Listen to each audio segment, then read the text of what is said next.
Now that using pot is legal in California, more of the industry is now being regulated. That's right. It's creating new concerns, though, for consumers. And tonight, KCAL 9 Orange County reporter Stacey Butler is live in Santa Ana at a legal marijuana dispensary with what growers and users both need to know. Stacey? Yeah, Susie, the cannabis industry is changing so fast. There are a lot of rules, and that means there are people who are wanting to break those rules. I spoke with a scientist tonight at a lab testing facility here in Santa Ana, and she said now more than ever, buyers have to beware.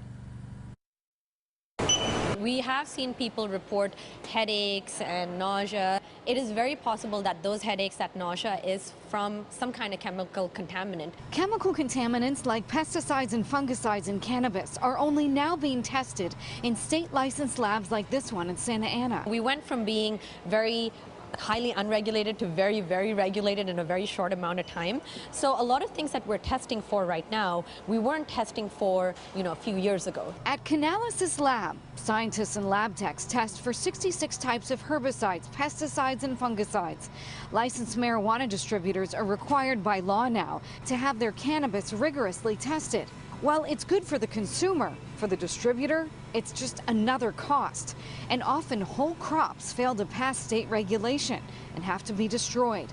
In the high-stakes marijuana market, some unscrupulous producers are eager to pay for favorable lab results, and some labs may sweeten results to get more business. Dr. Shueda Call isn't surprised that the state recently shut down one lab accused of intentionally ignoring pesticides in order to allow tainted cannabis to be sold in dispensaries. It's unclear just how much marijuana cleared by the now shuttered lab was sold in California, but Dr. Call believes it was an isolated incident. She sees a bigger issue. The majority of dispensaries, she says, are unlicensed and unregulated. Licensed dispensaries like this one will always have testing labels, and if there's a problem, they can track it back to the lab.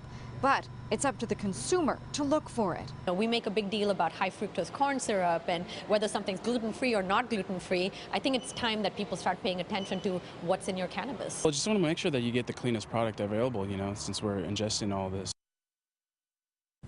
And for consumers shopping at licensed dispensaries, there's only so much they can do to be careful. Some are calling for greater regulations among distributors and labs.